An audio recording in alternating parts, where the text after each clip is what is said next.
Welcome to my channel. Video వచ్చినప్పటికి ఏంటంటే internal సెక్షనల్స్ ఎలా ఉంటాయి అసలు మనకి. ఇప్పుడు ఇంటర్నల్స్ వచ్చినప్పటికి మిడ్ ఎగ్జామ్స్ టైప్ అనమాట.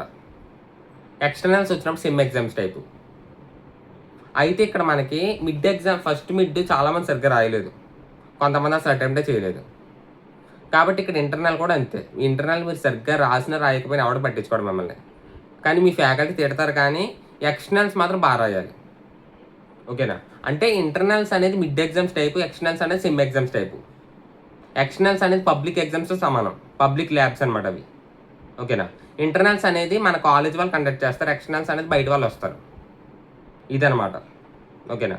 అలా అని చెప్పి సరిగ్గా రాయకపోయినా పర్వాలేదు అని అంటే ఇంటర్నల్స్ కూడా ఎంతో కొంత మీరు రాస్తేనే ఎక్స్టర్నల్స్లోకి ఆ యావరేజ్ అనేది తీస్తాడు. అప్పుడు ఎక్స్టర్నల్స్ అనేది ఈజీగా పాస్ చేద్దామని చూస్తాడు మిమ్మల్ని, ఓకేనా. అండ్ ఇంకొకటి ఇక్కడ చాలామంది చేసే మిస్టేక్ ఏంటంటే స్లిప్పులు పెట్టి దొరికేయడం ల్యాబ్స్కి. ఇప్పుడు మీరు ఏమీ రాయకపోయినా సరే పాస్ చేస్తారేమో, కానీ స్లిప్స్ పెట్టి దొరికితే మాత్రం పాస్ చేయరు, కంపల్సరీగా ఫెయిల్ చేస్తారు, ఓకేనా. మీకు ఏది వచ్చి అది రాయండి ఎక్స్టర్నల్స్ ల్యాబ్స్కి.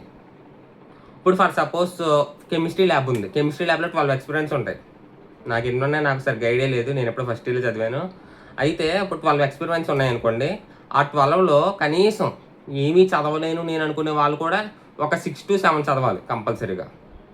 మీరు 6 to 7 చదివారు అనుకోండి, మీరు చదివింది వస్తే ఓకే, లేదు అనుకుంటే మీరు ఏదైతే చదివారో ఆ ఎక్స్పెరిమెంట్ రాసేయండి, ఓకేనా. అప్పుడు ఈజీగా మిమ్మల్ని పాస్ చేద్దామని చూస్తారు.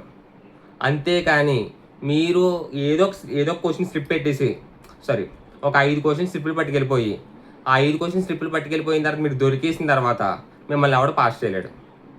మీరు ఏమీ రాయకుండా ఖాళీ పేపర్ ఇచ్చినా సరే పాస్ చేస్తారు మిమ్మల్ని, అంతేకాని మీరు స్లిప్స్ పెట్టి దొరికితే మాత్రం పాస్ చేయరు.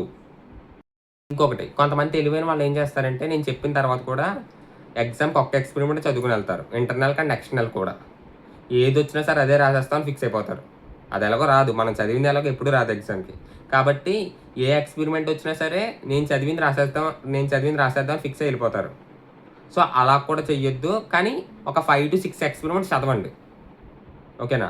5 to 6 ఎక్స్పెరిమెంట్స్ చదివారు అనుకోండి, మన లక్క బాగుండి ఆ 5 to 6 ఎక్స్పెరిమెంట్స్లో నుంచి వస్తే ఓకే, లేదంటే మనకు తెలిసిందే ఏది పర్ఫెక్ట్గా వచ్చా 5 to 6లో అది రాసేస్తాం అంతే, ఓకేనా.